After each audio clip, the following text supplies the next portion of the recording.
Yeah. Make sure you have it open to example 3. So what does this mean? Is this like how the unit circle is? So this would be pi 2. What are the points? Yeah. So we'll go over that as a full class. But just know in the y direction, it's the output. It's the what? The output. So it's like, So like when I would, 45%. So the y direction is the output. The x direction is the input. Okay. What we input for a trig right now are angle measures. So these are actually angle measures. It's kind of like we take the unit circle and we split it. Angle measures like. Yep. So in the x direction, every x goes by 45 degrees. So if we go 1, 2, that puts us at 90 degrees. They're supposed to say 90. And then 1, 2, that's 135 degrees. Yep. So that's why when we say our scale is 45 degrees or pi over 4, that's what we mean. Okay. And then the outputs are what that function equals if you plug in 45 degrees. Okay. Because like you would plug in 45 degrees, or plug in 90 degrees. Cosine at 90 equals 0. 3 times 0 is 0. Plus 2, that's why at 90 degrees we get 2. Got you. Make more sense? Yeah. All right. That's it. Thank you. How do you know if it's going by, like, pi over 2? What was it, pi over 2 yesterday? Pi over 4. Like, how do you know it's We're going to go over that as a full class. Do you have any other questions for me? Cool. But like it's really fragile, so you look at it wrong, it's gonna break. So How's your guys' day going? It's Friday. It's Friday, that's all. It's Friday. First full week of student teaching, almost done. It's been good. Wait, how long are you gonna be here? No, not yet. Because you said almost done. No, his first full week. Yeah, because last week we missed. No, I'm gonna be here. I'm gonna be here 8 weeks total, and this is week 2. So about a week in March, and then that'll be it. Yep, exactly. All right, cool. So let's look at example 3. And some people were asking me questions. So first, I'm gonna just kind of focus on this XY coordinate plane. And remember, this XY coordinate plane, what it's really, the way to think about it, and it's always been like this in algebra, whatever. The X represents your input, your Y represents your output. And when we're graphing trigonometric functions, it looks a little bit different. Because what we input into trigonometric functions are theta. And theta are angle measures. So if you think about it, if I ask you what was cosine of pi over 2, and you said 0, the input for that statement is pi over 2, and then the output is 0. So in the y direction right there is the output of these functions, and the x direction gives us the input. Now I had some questions. Some people were asking me about the scale. Oh, still on eraser. And the scale is 45 degrees or pi over 4. And that means every time we move one to the right or one to the left, we're either going 45 degrees positive or 45 degrees negative. And so those are going to be different outputs because think about your unit circle. As we go around, if we make a 45 degree jump, that's going to change what the output is for our cosine or sine. Do we have any questions with that? Great. So now we're going to kind of get started. And we're going to, yeah. So, we're jumping, like, in the space. Yep, so we'll get to that. Hold on to that question. That's a right question to be asking. We'll get to that when we start graphing this. Because you don't think of it as I always jump a step. That's only for a specific period. So we'll get to that. First things first, we're going to identify kind of the 4 easy, what's the word I'm looking for? Kind of the 4 easy questions. If you think of these as like the 7 questions for this graph. And that's domain, amplitude, vertical shift, and midline. I know yesterday we were introduced to a new topic, so you guys might not have completely got it. But just remember, domain for cosine and sine is always the same. Does anyone remember what we said it always is? Yep. Exactly, thank you. Amplitude. Amplitude, we just look at the first number, the number right in front of the sine or the cosine. That's going to give us our amplitude. Here, our amplitude's 3. And if you're like, 3, what's that mean? Amplitude is vertical stretch. The bigger it is, the more stretched out it gets. The smaller it is, the wave just gets crunched down. Next, we have vertical shift. And vertical shift is that last number. It can be positive or negative. Remember, if it's negative, that means the whole graph's going to get shifted down. And if it's positive, that whole graph is going to get shifted up. So here, we would say that our vertical shift is -2. That means that we shift down our whole graph by 2. The nice thing about vertical shift is it directly gives you your midline. Because sine and cosine, their midline, if there is no vertical shift, is always at y equals 0. So then if there is a vertical shift here down 2, that just moves the midline line down 2 units and makes it y equals -2. Remember, the midline's always going to kind of be a horizontal line that then cuts your wave in half. All right, cool. Now for the other 3. First thing we're going to talk about is period. And for period, we look at the number, the coefficient for x, the number right next to x that multiplies with it. Here, there isn't a number there, so that just means that our value is 1. And that value isn't our period. I'll say again, that value isn't our period, it's just our b value. So here, b equals 1. So you're wrong if you just think, okay, that number is next to x, I'll put it down for my period. No, don't do that. Yep, Deborah? Okay, we're going to get to that. That's actually going to be your horizontal shift, is that whole thing. And we'll get to that. So you use your b to find the period. Your b is not your period. And the formula that you plug b into is 2 pi over b. Here, our b is just 1. So our period, same as yesterday, is just 2 pi.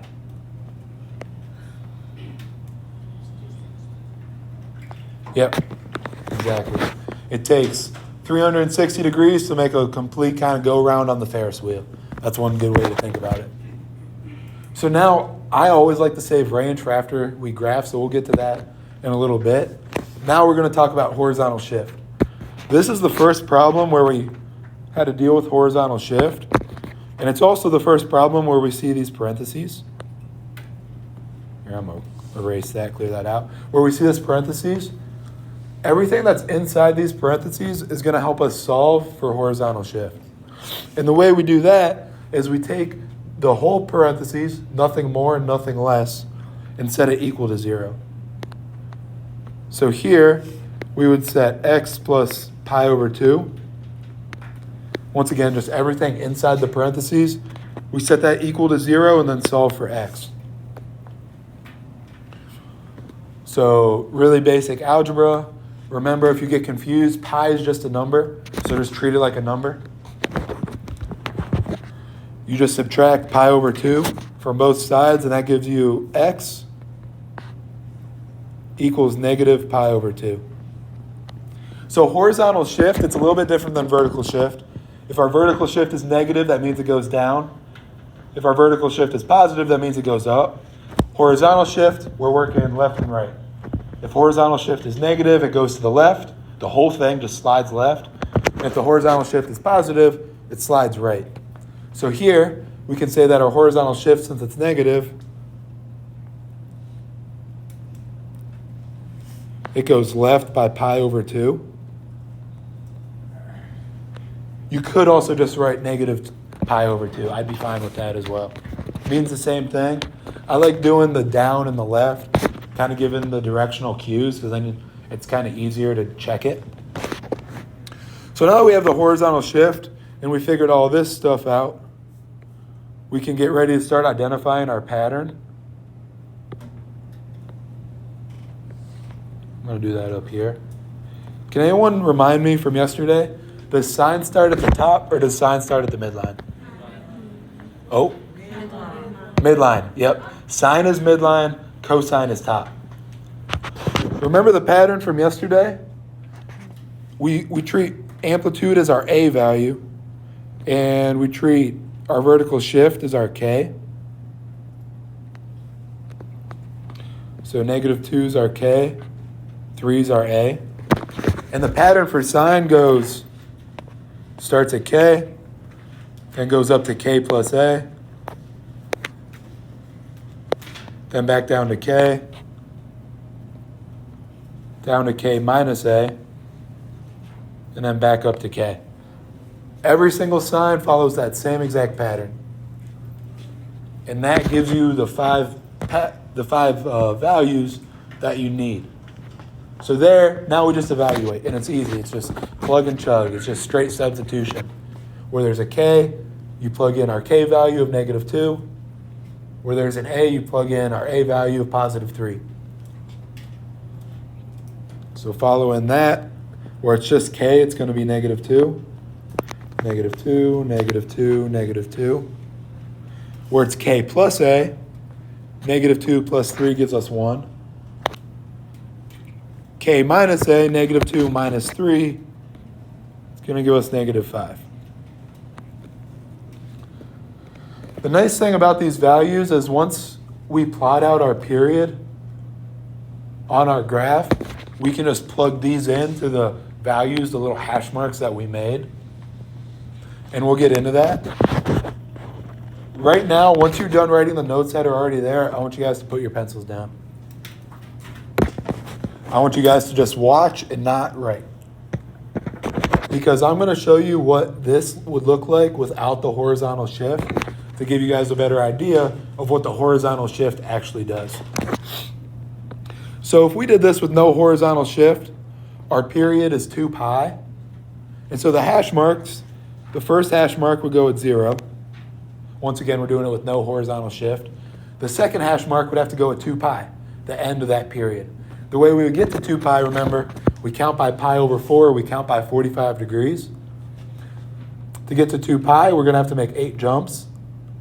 That would give us pi over 2. 2 more would give us pi. 2 more would be 3 pi over 2. And then the last 2 jumps would get us all the way to 2 pi.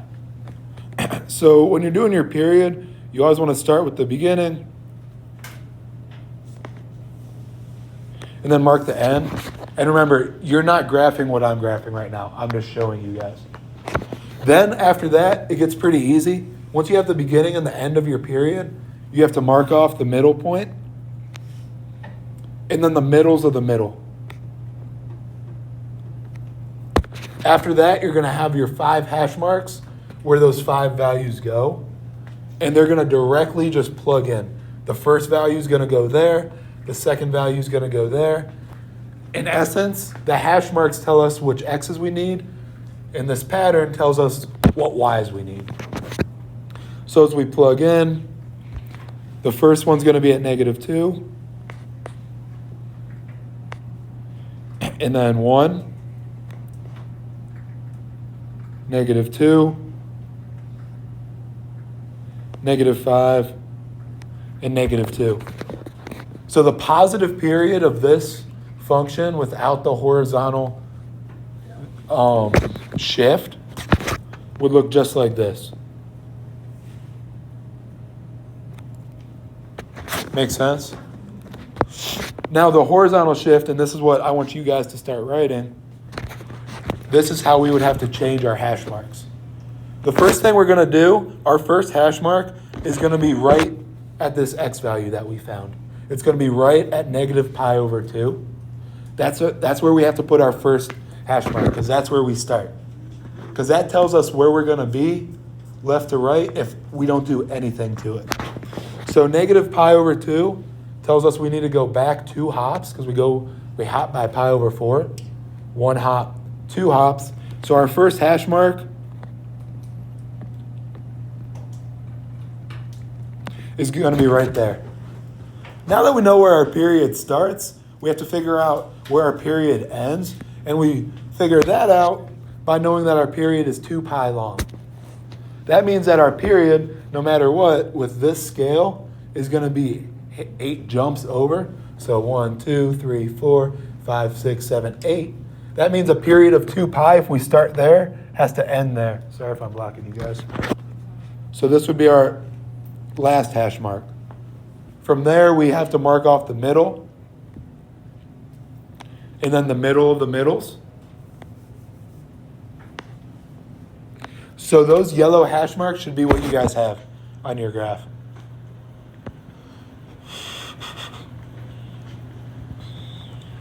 From there, it's the same idea.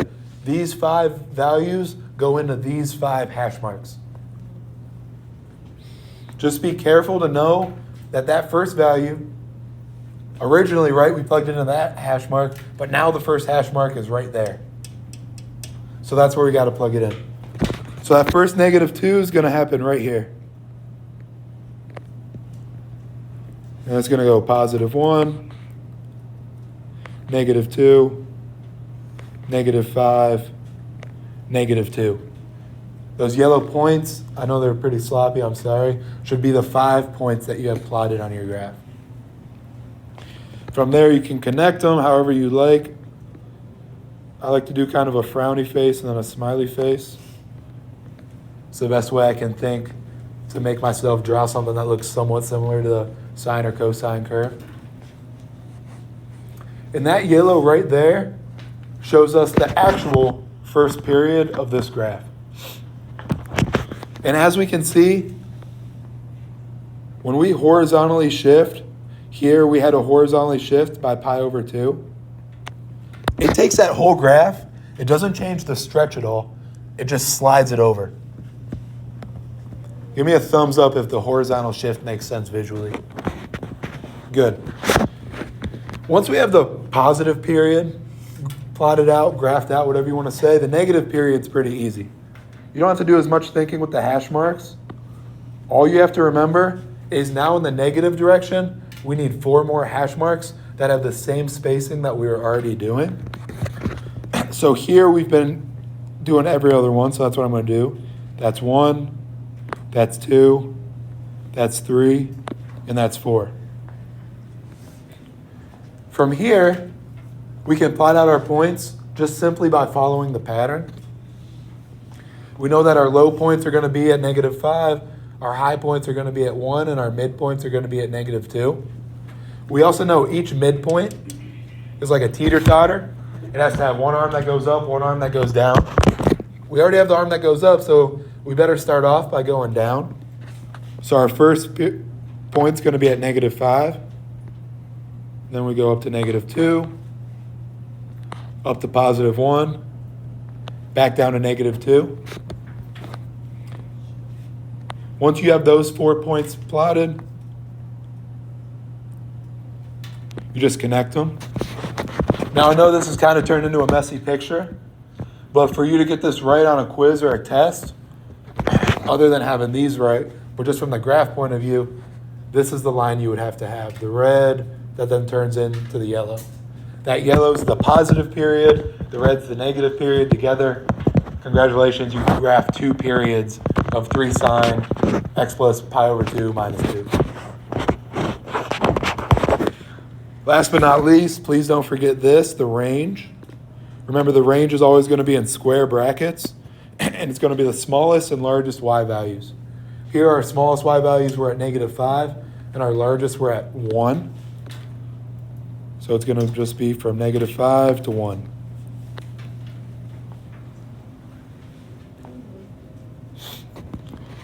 Does anyone have a question with example 3? This class is being recorded, so if you're still trying to scribble down the notes, just go back on the recording later. Great, now example 4. I want you guys to take about a minute and find the 4 values that we can find right off the bat. Remember, that's domain, amplitude, vertical shift, and midline. Shouldn't take you more than a minute.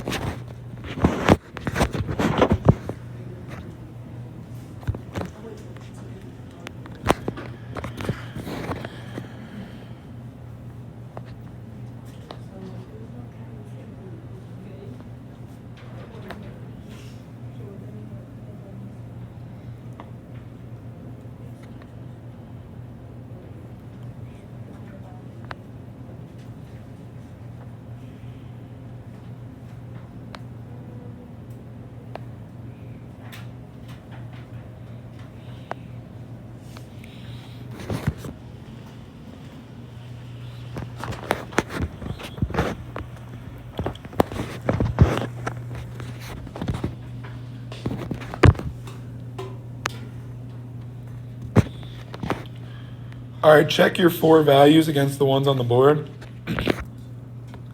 The way I was able to figure these out, the domain is the same no matter what for cosine and sine. If you're looking up at the board, if you're still working, that's fine too. The amplitude, we just look at the front, and that 2 is going to directly be our A or our amplitude. The vertical shift, well, there's no number there. So what's that mean, Mr. Suchi? That means that there is none. There's no vertical shift for example 4. And when there's no vertical shift, that puts our midline right at y equals 0. Because remember, that's kind of like our base midline. That's going to be our midline unless we're told to change it. From there, we have to solve for period and horizontal shift. First thing we do for period is find our b value. Here, that b value is going to be 2. Since it's the, that was over. Our b value is going to be 2, the number I highlighted, since it's the coefficient for that x. So if b equals 2, still in my highlighter. If b equals 2, does that mean that's our period? No, good.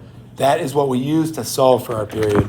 The equation we use for our period is 2 pi over b. Here it's going to be 2 pi over 2. The 2's are going to cancel, and our period here is just going to be pi. So this is the first time our period isn't 2 pi, and we'll talk about what that looks like. Just kind of something to keep in the back of our heads. Next thing we can find is our horizontal shift. Remember, for horizontal shift, we just take everything in the parentheses, set it equal to 0, and solve for x.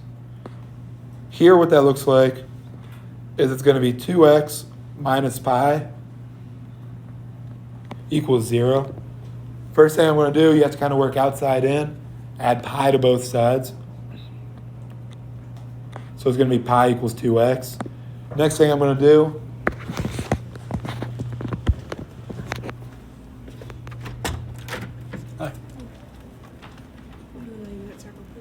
okay. Okay. You can grab a desk. I'll grab that for you.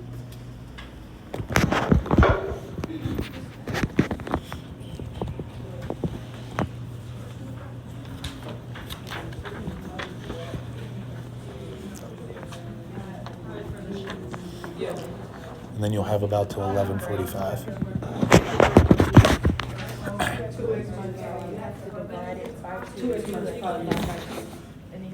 Yeah, we'll talk about it.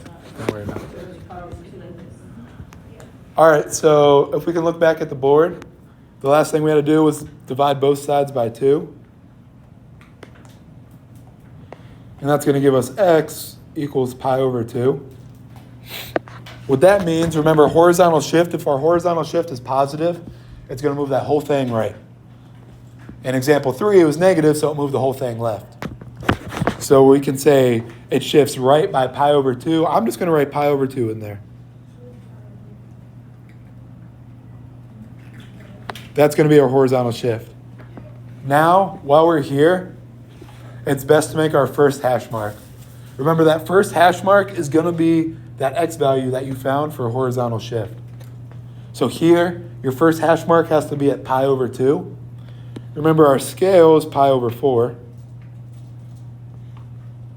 So to find pi over 2, pi over 4, pi over 2, it's going to be right there. That's going to be our first hash mark. Now, let's talk period change. Period change is horizontal kind of compression or stretch. These graphs like to look like waves. Another way to think of that is these graphs kind of look like slinkies, right? Or springs.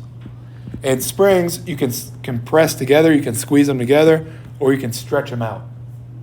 That, when we change the period, that's exactly what we're doing. Another way to think about it from the unit circle point of view is when our period is pi instead of 2 pi, we reach all those values twice as fast. We go around the Ferris wheel twice as fast. What that's going to look like is if our period's just pi, that means our endpoint is only going to be pi away from our starting point of the period. So the point that's going to be pi away is only going to be 4 jumps now instead of 8 jumps, which makes sense because our period is half as long.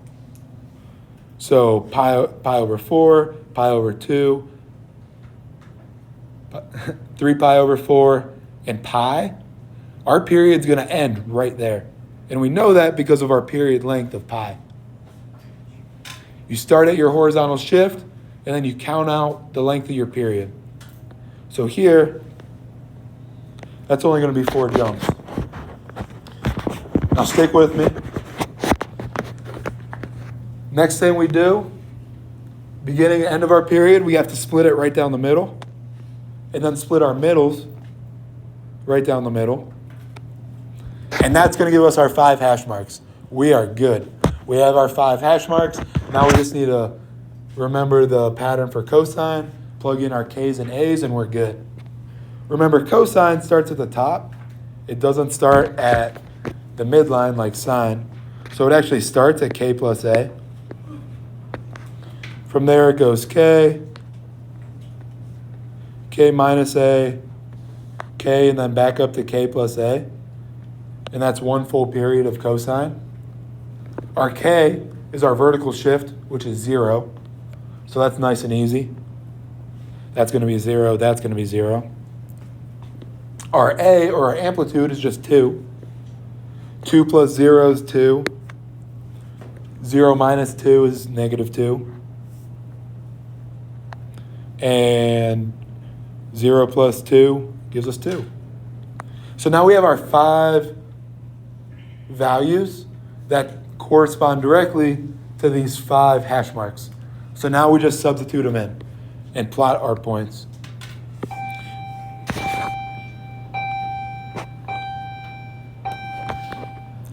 So we know at our first hash mark that y equals 2, so that's where we plot the point. From there, the second one, y equals 0, then y equals negative 2, y equals 0, and y equals positive 2.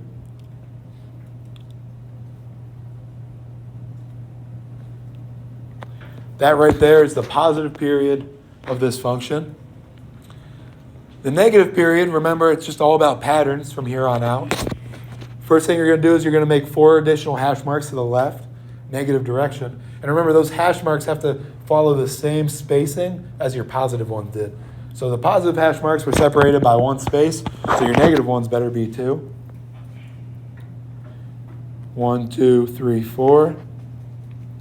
From there, you follow the pattern. Cosine's pretty easy because you start at the top.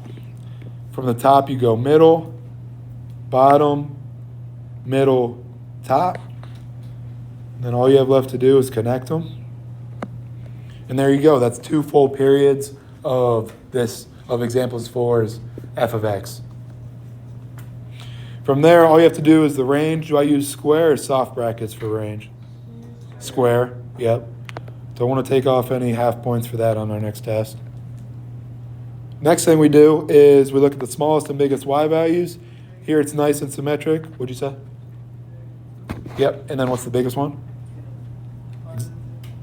Yep. Smallest one's negative 2, largest ones are positive 2. And there we go, that's example 4.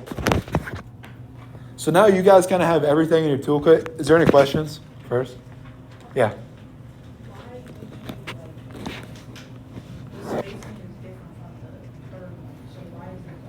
Yes, great question. That's what you should be wondering. What's our period here? You done? Do you want to take it again? Do you want to try to do it?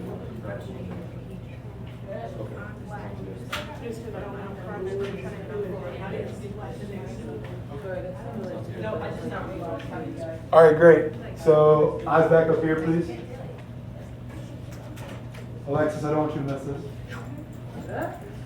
Thank you. It's just it's important. Periods can be really confusing. So the period here is pi. What was the period for every other example? 2 pi. So the period here is half of what the period has been. And if you notice, this graph, which was usually a little bit more stretched out, is now compressed, kind of twice of what it was. And that's what it looks like when your period is smaller.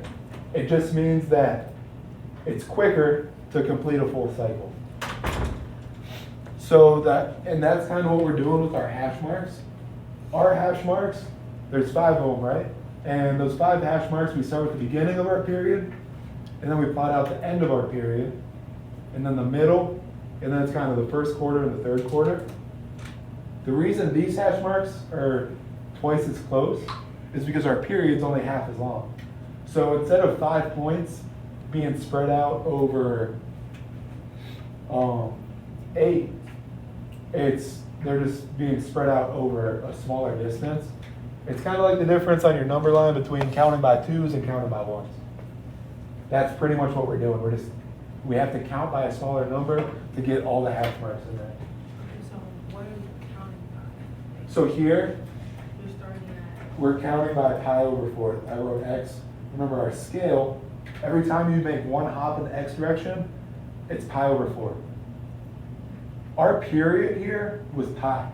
So the beginning of our period and our end of our period, we're only separated by pi. They have been separated by 2 pi.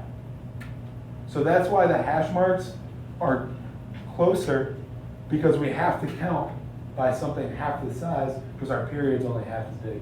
Yeah, Deborah? Okay, so when you go by each tally, what numbers are you saying to remember, like, I gotta say what is favorite, so like, you're counting by pi over 4, 2 pi, like, how are you counting? Okay, great. So, We were counting by 2 pi, like 360. And then we're counting by pi, which is half of that, 180. yep. Okay, so you start with the horizontal shift, right? Yeah, you start with the horizontal shift because that's going to be where your period begins. And then from there, you don't have to worry about the specific x values. You just have to worry about how far they are from your original point. Any other questions? We have one more example to get here. No? Okay. So now you guys flip to example 6, not example 5. We're going to save example 5 for a different day.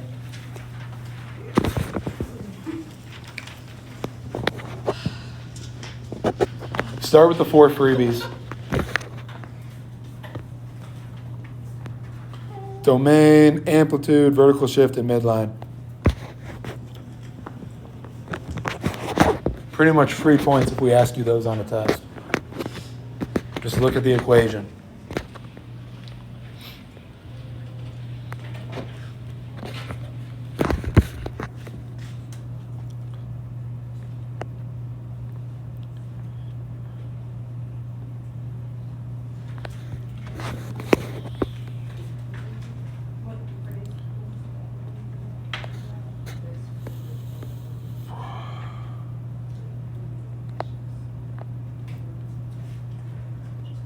As you find the 4 values, you can look up at the screen and compare notes.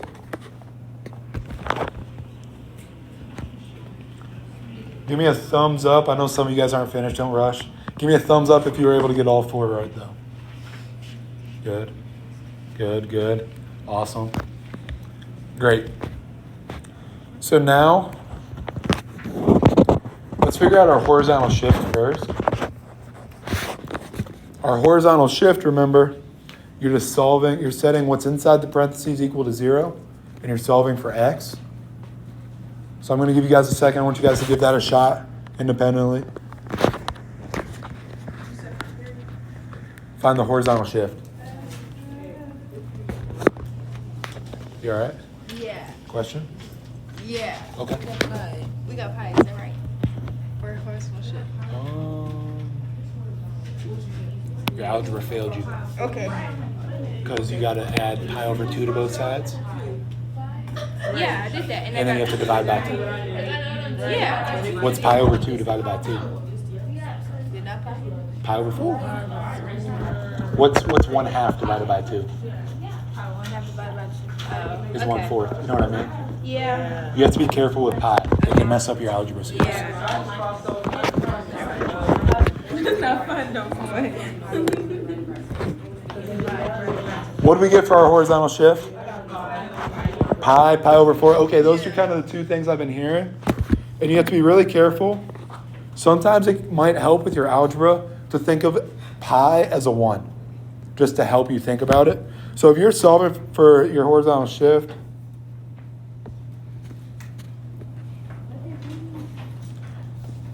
you set everything inside the parentheses.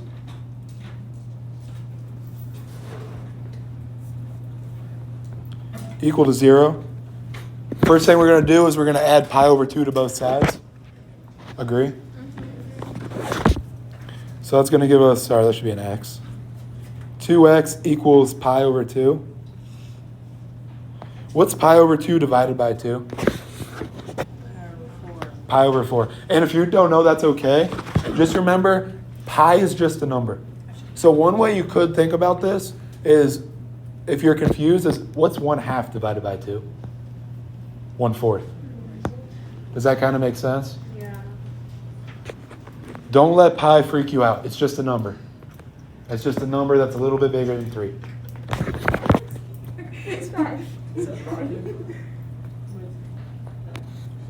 What's up?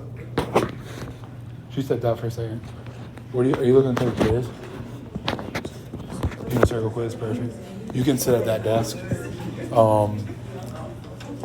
You can take till noon. You have something to write with? You have something?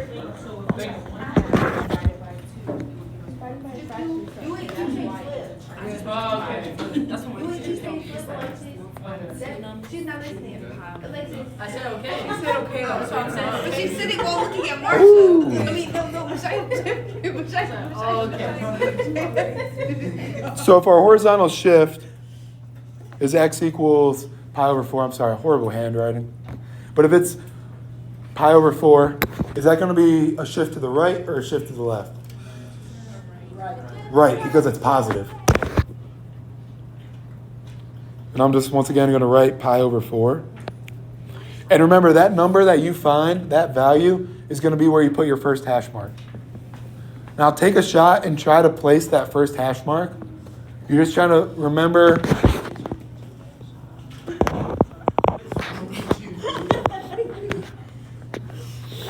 You're just trying to find the x value where it's pi over 4. Question? So the horizontal shift is where we put the first mark? Yes. Every time. Every time put your first mark where the horizontal shift is. Remember, we count by pi over 4. So our hash mark's going to be right there. That's going to be our first one. Give me a thumbs up if you were able to get that. You get it now? Awesome. The next thing we got to do is we got to solve for our period. Remember, what we're looking at is the coefficient of x, 2. That's going to give us our b value. And then what we do from there is we do 2 pi over our b value. 2 pi over 2. The 2's are just going to cancel, and we're left with pi. That's our period. So it's going to be the same exact period as example 4.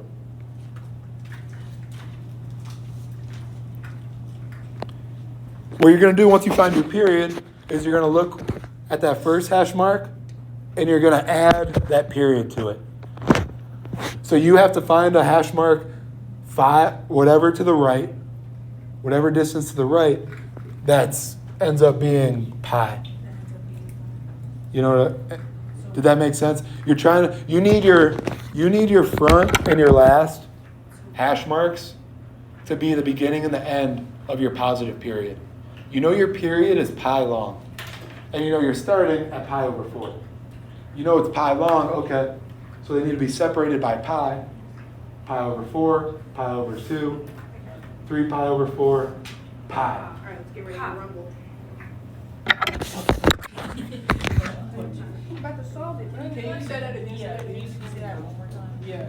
Those numbers you just said. Yep. So if the period is pi, and we know that the scale of this is pi over 4, that means we need to make 4 jumps. Because pi over 4 goes into pi 4 times. And those 4 jumps are going to give us the beginning and the end of our positive period. And once you have the beginning and the end, your hard work for the x values is over. Because after that, you just find the middle, and you find the middle of the middles. Yeah. Trying to do both of them. Awesome. Amplitude is 4. It looks right.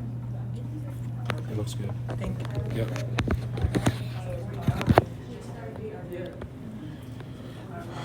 Now we need to figure out our y values, and we do that by looking at the pattern. Remember, sine starts on the midline, so that pattern is going to be k, and then up to k plus a, down to k minus a, and then up to k. Those 5 values are going to go over those 5 hash marks.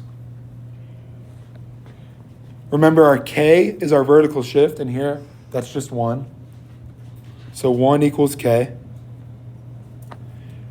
And our a is just our amplitude, so 4 equals a. So take about a minute and a half, try to figure out these 5 values, and then plot them over their corresponding hash marks.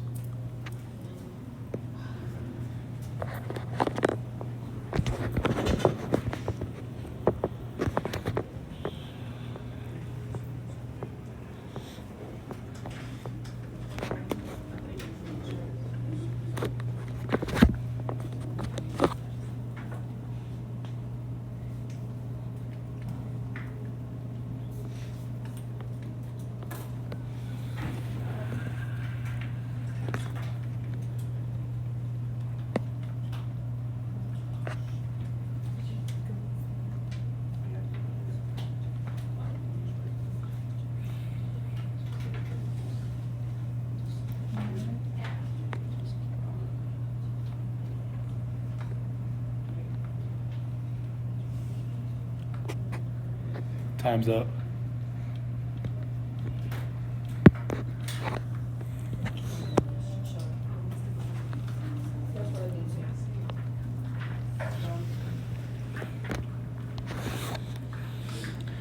What 5 values were we able to find? What's k?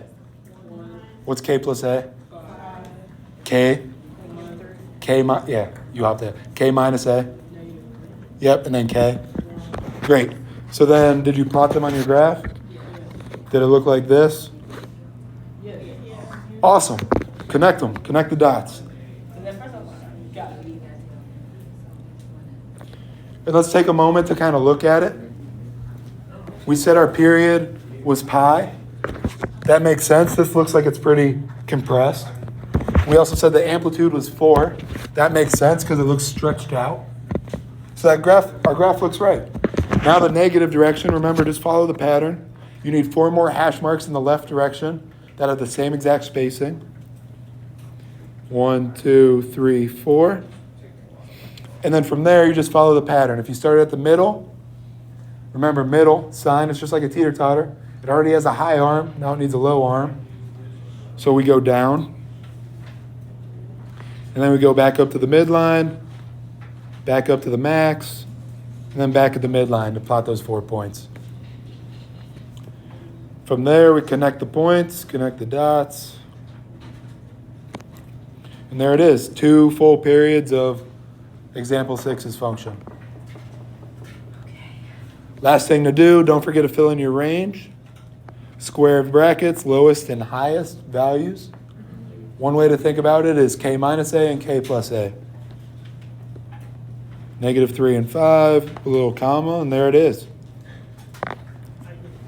Does anyone have any questions with anything we talked about today?